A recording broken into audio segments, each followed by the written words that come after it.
ፓሊቲቭ ኬር ማለት ሰዎች በሕክምና ማይድን ህመም ሲታመሙ ለሱ ያለባቸውን ስቃይ ማንኛውም አይነት ህመም ለመቀነስ የሚደረግ ሕክምና ነው። በተለይ በአሁኑ ጊዜ በጣም በሕክምና የማይድኑ ተላላፊ ያልሆኑ በሽታዎች ከጊዜ ወደ ጊዜ በተለይ እንደ ካንሰር አይነት ህመሞች ከጊዜ ወደ ጊዜ እየጨመሩ እየመጡ ነው። ብዙ ሰዎች ደግሞ ይህንን ሕክምና ይፈልጋሉ። ስለዚህ ዋናው እነዚህ ሕክምናዎችን ጎን ለጎን ከመስጠት በተጨማሪ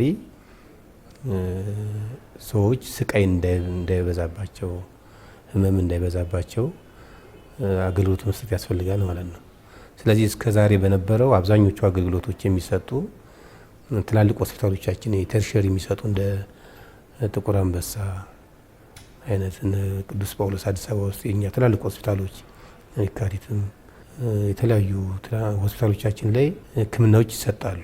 ግን አሁን የተገልጋይ ቁጥር ስናየው ከተለያዩ ሀገሪቷ ክፍልም በሪፈራልም የተሻለ ህክምና ለማግኘት እዚህ ስለሚመጡ አንዳንድ ወይም አብዛኞቹ ተገልጋዮች ሙሉ ለሙሉ ሆስፒታሎች ላይ አገልግሎቶችን መስጠት ይከብዳል፣ የፓሊቲቭ አገልግሎት።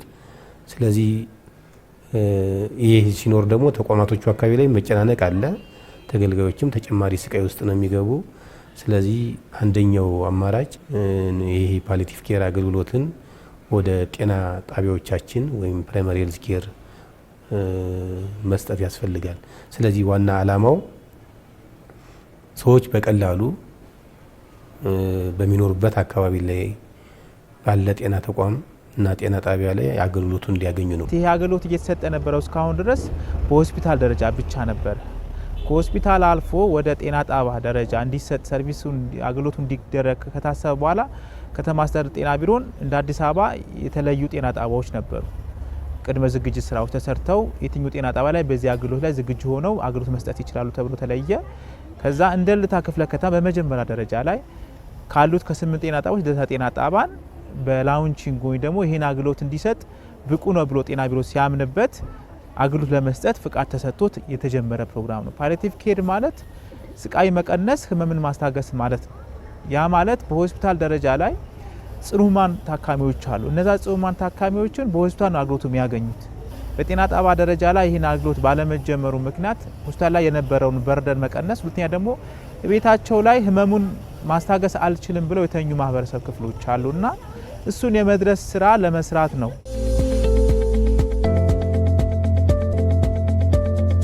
የዚህ አይነት ህመም ተጋላጭ አንደኛ የካንሰር ህመም ተጋላጮች አሉ በብዛት። ያ ማለት ፈሳሾች ይወጣቸዋል። ካንሰር ሚድን በሽታ አይደለም፣ ፔኑ ከፍተኛ ነው። ከሌሎቹ ህመሞቹ ለበለጠ የካንሰር ህመም ከፍተኛ ነው። ሌሎቹም በቋሚነት ህመም ያላቸው ስቴጅ 4 የአርት ኤችአይቪ ፖዚቲቭ እናቶች አሉ፣ ሰዎች አሉ።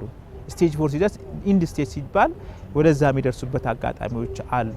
ከዛ ደግሞ በተለይ የስኳር ህመም ኖሮባቸው ስኳሩን ሌሎቹ እየቆየ ይመጣና ዘላስት ዴይ ሲደርስ ጊዜ መተኘት መገላበጥ አይችልም። ስኳር ያለበት ሰው ቁስሉ ላይ የሆነች ቁስል ከተከሰተበት ቶሎ አይደለትም፣ ይመረቅዛል። ከዛ በኋላ ደግሞ ኪሎዋቸው ከፍተኛ ከሆነ መገላበጥ አይችሉም።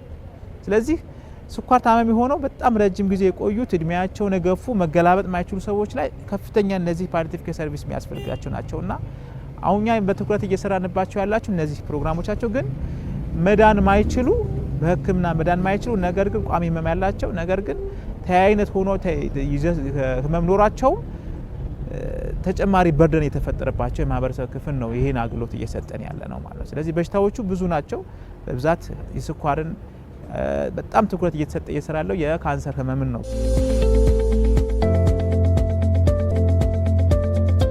ለዚህ አገልግሎት ብሎ ከተለያየ ጥቁር አንበሳ መምጣት የለባቸውም። ከተለያየ አካባቢ ላይ ትላልቅ ሆስፒታሎቻችን ላይ መሄድ የለባቸውም። እዚያም ሄደው ደግሞ በሚፈልጉት ልክ በሚፈልጉት ፍጥነት አገልግሎቱን አያገኙም።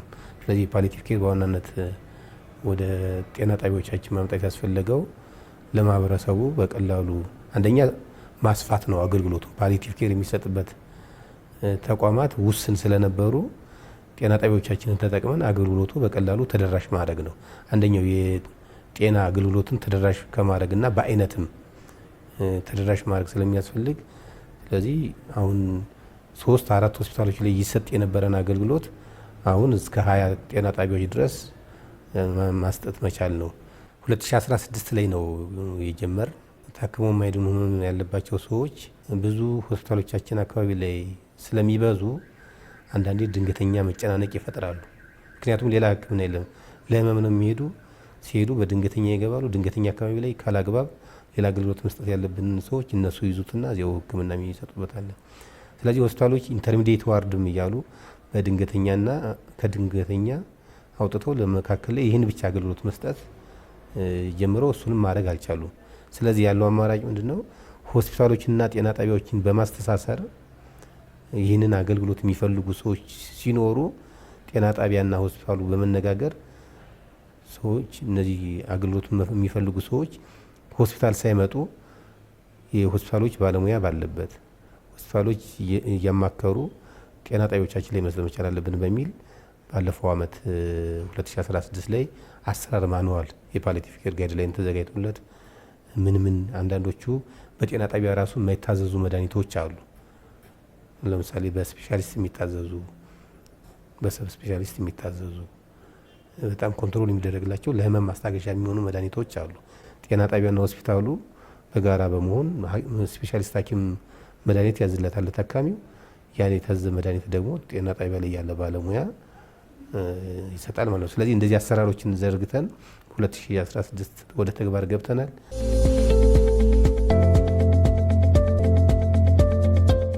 ከመደበኛ የህክምና አሰጣጥ ማለት በፊት ላይ አሁን ይህን ህክምና አንዱ የህክምና ፓርት ነው፣ ግን በጤና ጣቢያ ደረጃ ላይ አለመጀመሩ ነው የሚለየው እንጂ የህክምና አንዱ ፓርቱ ፓሊያቲቭ ኬር ሰርቪስ መስጠት ነው። አሁን ለየት ያደረገው ነገር ምንድነው? ይሄን ህክምና በሆስፒታል ደረጃ ሳይሆን በጤና ጣቢያ ደረጃ ወርዶ መሰጠት አለበት የሚል ነው እንጂ የሚሰጠው ህክምናው የሚለየው እንደ ሌሎቹ ህክምና አንዱ ፓሊያቲቭ ኬር አንዱ ትሪትመንት አንዱ የምናክብበት የህክምና ሲስተም ነው ማለት ነው። ስለዚህ የሚለየው ጤና ጣቢያ መጨመሩ ነው። አንደኛ አስፈላጊነቱ ሆስፒታል ላይ የፓሊያቲቭ ኬር ሰርቪስ ለማግኘት ብዙ ሰዎች ወረፋ ይጠብቃሉ። አንደኛ እሱን በርደን መቀነስ ነው። ሁለተኛ ደግሞ በየቤታቸው ላይ ህክምና ማግኘት አጥተው ቤታቸው የተኙ ሰዎች አሉ። ያ ማለት ቋሚ ህክምና ያላቸው ጽኑ ታማሚዎችን ቤታቸው የተኙ ሰዎች አሉ። ስለዚህ ህብረተሰቡን ህመም ኖሮበት ፔንን ሰፈር እያደረገ እንዲሞት እየጋበዝ ነው ማለት ነው። ስለዚህ ህመም አለበት፣ ከህመሙ ከበሽታው ተጨማሪ ደግሞ ፔንን ወይም ደግሞ ከፍተኛ የሆነ ህመምን ቤቱ ሰፈር እያደረገ ነው። ስለዚህ እሱ የመቀነስና የማገዝ ስራ ነው መሰረታዊ የምንሰራው። ስለዚህ ከሌሎቹም ህክምና የሚለየው ጠቀሜታውም ለህብረተሰቡ ቋሚ ህመም ያላቸው ሰዎች ቋሚ በሽታ ያለባቸው ሰዎችን ህመም እንድንቀንስ የምናደርግበት አንዱ የህክምና ዘዴ ነው ማለት ነው።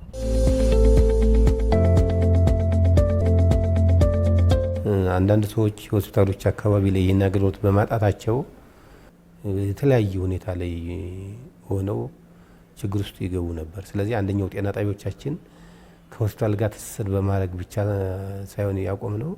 ሌሎች ለምሳሌ በመንፈሳዊ የህይወት እድሜያቸው መጨረሻ አካባቢ ላይ ያሉ ሰዎች ስለሚሆኑ መንፈሳዊ ጸሎት ሊፈልጉ ይችላሉ። እንዲህ አይነት ሊፈወሱ የማይችሉ ህመሞች በህክምናም በእምነታቸው የሚሄዱትን ትስስር እየተደረገ ብዙ አገልግሎት የተሰጠ በአጠቃላይ አሁን ቢያንስ ሆስፒታሎቻችን እንደዚህ አይነት አገልግሎት የሚፈልጉ ሰዎች ሲመጡባቸው ቦታ የለንም ብለው ሰዎች ወደ ቤታቸው ሳይሆን የሚልኩ ማስተሳሰር ይችላል ማለት ነው። ስለዚህ ጥቁር አንበሳ ላይ መታከም የማይችል ፓሊያቲቭ ኬር የሚፈልግ ሰው ካለ የት አካባቢ እንደሚኖር ታውቆ ሪፈር ይደረግለታል። ባክ ሪፈራል ይኖራል። ይህን እዚያ ጋር አገልግሎት ያገኛሉ እስከፈለጉት ድረስ ማለት ነው። ስለዚህ አንደኛው ትልቁ ነገር ሰዎች አገልግሎቱን አጥተው ከተቋማት የሚወጡበትና ተስፋ ቆርጠው ቤታቸውም ሆነ ወይም ሌላ ባስ ስቃይ ውስጥ እንዳይቆዩ የማድረግ ስራዎች እየተሰራ ነው። ስለዚህ አላማውም እሱ ነው።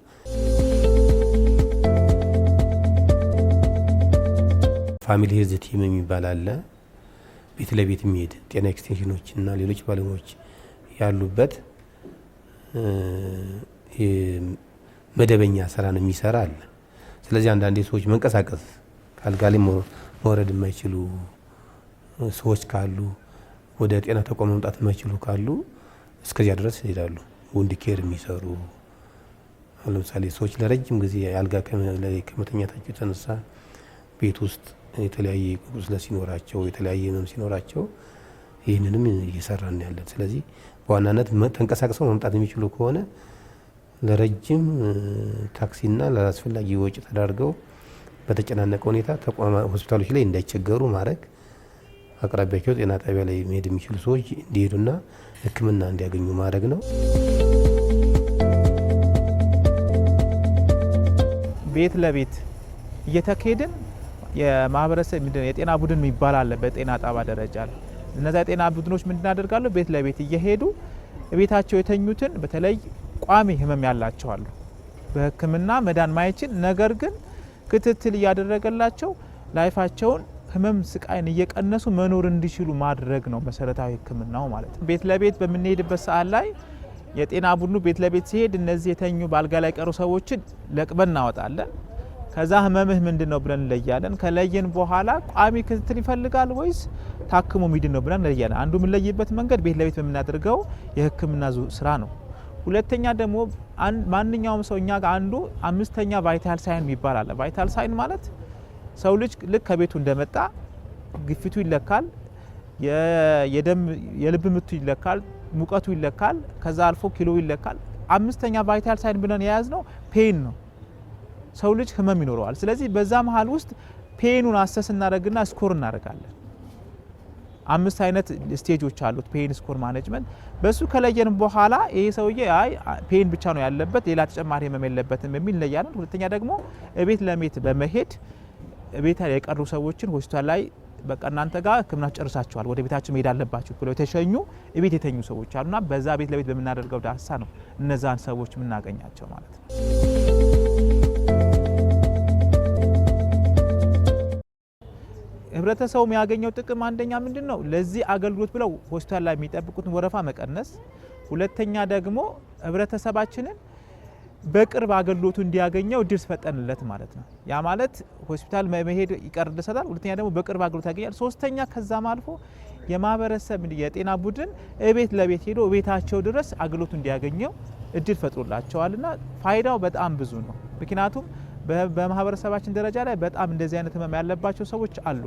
እኛን ክትትል የምናደርግላቸው ቤታቸው ሄደን ቤድ ሶር ዲቨሎፕ ያደረጉ ካልጋው መገላበጥ ማይችሉ የቤታቸው ሄደው በአልጋ መነሳት ማይችሉ ግን የጤና ቡድኑ ሄዶ ቤታቸውን ህክምና የሚሰጣቸው የሃይማኖት አባቶች አሉበት፣ የሶሻል ሰፖርት የሚባሉ ሰዎች አሉበት። እነሱ ጋር ተደራጅተን ነው ህክምና የሚሰጠው።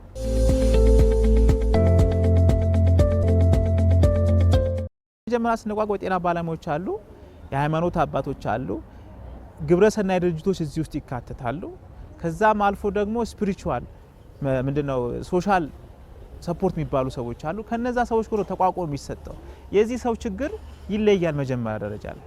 ስለዚህ አንድ ሰው የሚሰራው ስራ አይደለም፣ በቲም የሚሰራው ስራ ነው። ይሄ ሰው ያለበት የማህበራዊ ችግር ከሆነ እኛ ህክምና መድኃኒት ስለሰጠው ብቻ ማህበራዊ ችግሩ አይፈታለትም። ሶ ምንድነው ማህበራዊ ችግሮችን የሚፈቱት አጋር ድርጅቶች እና ግብረሰናይ ድርጅቶችን ከኛ ጋር አንዱ ከኛ ጋር የሚሰራ ድርጅት አለ። በዚህ አገልግሎቱን አይቶ በዚህ ሀሳብ ላይ ተስማምቶ ከኛ ጋር የሚሰራ ግብረሰናይ ድርጅት አለ። ያ ማለት ችግሮቻቸው ይነዳና አቅማቸው እስኪችል ድረስ በሚያስፈልጋቸው መልኩ ሁሉ ይረዳቸዋል። ምሳሌ ዊልቸር አቅም ችግር የለው መሄድ ማይችል ሰውዬ የዊልቸር ድጋፍ እንዲያደርግለት፣ ኑሮ አለው በጣም ደካማ የሆነች እናት ካለች ከወረዳ ጋር ካሉት ሴቶችና ህጻናት ጋር ተገናኝተን መፍትሄ የሚፈለግበት መንገድ ነው። ስለዚህ የብዙ ሰው ጫና ነው ያለው። የሚቋቋመውም እንደ ቲም ብዙዎች ሆነ ነው የምንቋቋመው እንጂ አንድ የህክምና ባለሙያ ብቻ የሚሰራው የሚፈታው ችግር አይደለም። ለዛም ነው ቲሙም ሲቋቋም እስከ 8 ያሉ ሰዎችን ተቋቁሞ ነው እነዚህን ስራ የሚሰራውና የብዙ ሰዎችን ሪስፖንሲቢሊቲ ይጠይቃል። ከወረዳ አመራሩ የሴቶችና ህጻናት ከግብረሰናይ ድርጅቶቹ ከዛም አልፎ ደግሞ የሃይማኖት አባቶች ሶሻል ወርከሮቹን እነዛ ሰዎችን ሁሉም ችግሩን ከለየን በኋላ የዛን ሰው ችግር በዛ መሰረቱ በችግሩ መልክ ነው ህክምና የሚሰጠው። መድኃኒት ብቻ ሳይሆን ህክምና የሚባለው ነገር የሚሰጠው ማለት ነው።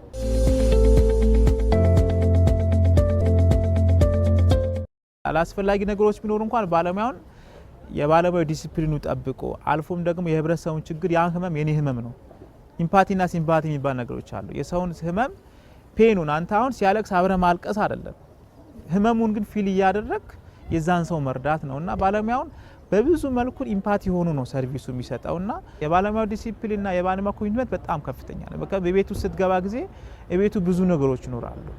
የቤት አይጸዳ ሊሆን ይችላል። እዛው አካባቢ ላይ ሽንቶች አሉ፣ ሰገራ የሚያወጣላቸው የሚያግዛቸው በጣም የቤት ውስጥ ከባድ የሆነ ችግር ውስጥ የገቡ ሰዎች አሉና ያን ኮሚትመንት አልፈን ነው ቤት ለቤት የሚሰራው ሕክምና እንደምናወራው ቀላል ነገር አይደለም። ቤት ማይከፈት ቤት ይኖራል። በዛ ውስጥ ተኝታ የምትቀመጥ አንድ ማንም የሚያግዘው ሰው የሌለ ሰው ታገኛለህ፣ አልጋ ላይ ቀርቶ ማለት ነውና ያን ኮሚትመንት ያ ሰውዬ ከብዶት አያልፍም ያ ባለሙያ። ስለዚህ ተሰብስቦ ሄዶ ጋንቱን አድርጎ ማስኩን አድርጎ ጽዳቱን አጽድቶ ደግፎት ነው የሚወጣውና ትልቅ ኮሚትመንት ቢፈልግም ሙያ ነው። ትልቅ ኮሚትመንት ቢፈልግ ስራ ነውና ትልቅ ነው የባለሙያው ሪስፔክቱና ኮሚትመንቱ ማለት ነው በዚህ ዙሪያ።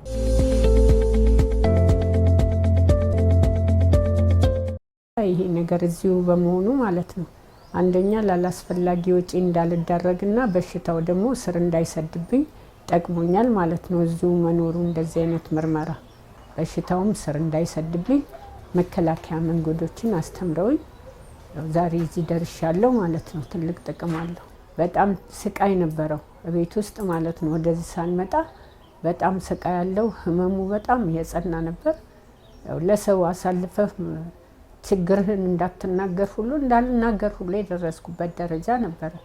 ነገር ግን ያው እነሱ ቤት ለቤት እንደዚህ ሲያደርጉ በደንብ አድርገው ጠየቁኝ። ችግሬን ስነግራቸው ወደዚህ ያመጡኝ። እዚህ ከመጣው በኋላ መድኃኒቶች ያዘዙልኝ፣ ብዙ ምርመራ አደረጉልኝ። ክትትልም እዚህ አንዳንዴ ተስፋ ስትቆርጥ ወደዚህ አትመጣ ምንም ነገር ማንም እንዲቀርበኝ አልፈልግም ነበር። ግን እነሱ ባመናጭቃቸውም ምንም ኃይል ቃል ብናገርም ቤት ለቤት እየመጡ እያበረታቱኝ ከራሳቸው እንኳን አንዳንድ ነገር ድጋፍ እያደረጉልኝ ዛሬ ለዚህ እዚህ ቁጭ ብዬ እንዳወራ ጠቅሞኛል ማለት ነው።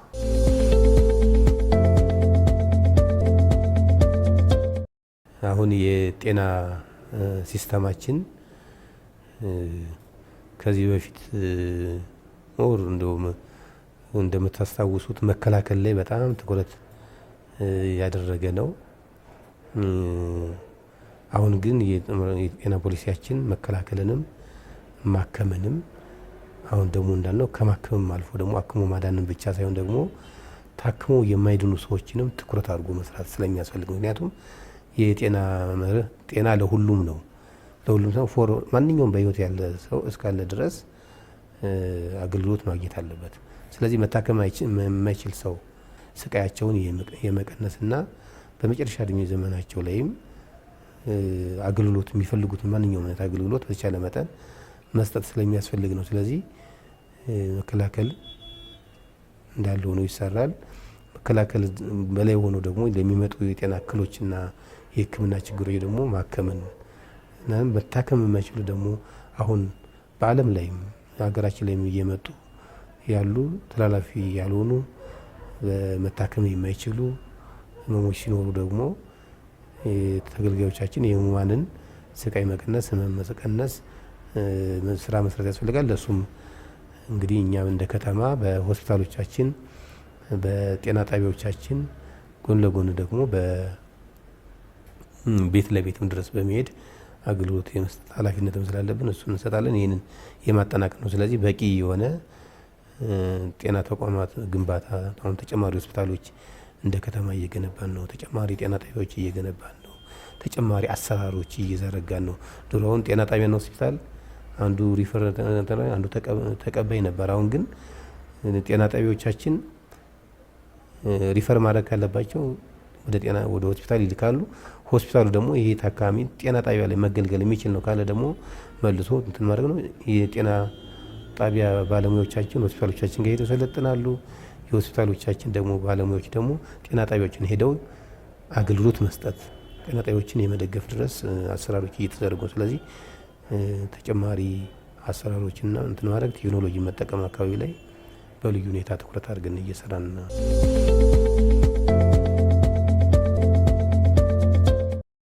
እንግዲህ የጤና ስራ በአንድ ተቋም ብቻ ተጀምሮ የሚያልቅ አይደለም።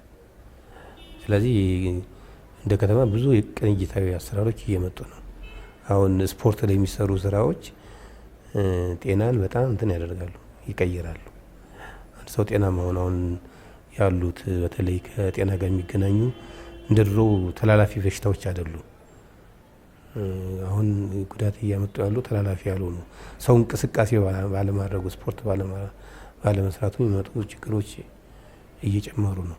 ስለዚህ እያንዳንዱ ተቋም ጤና ላይ የራሱ የሆነ ስራ አለው።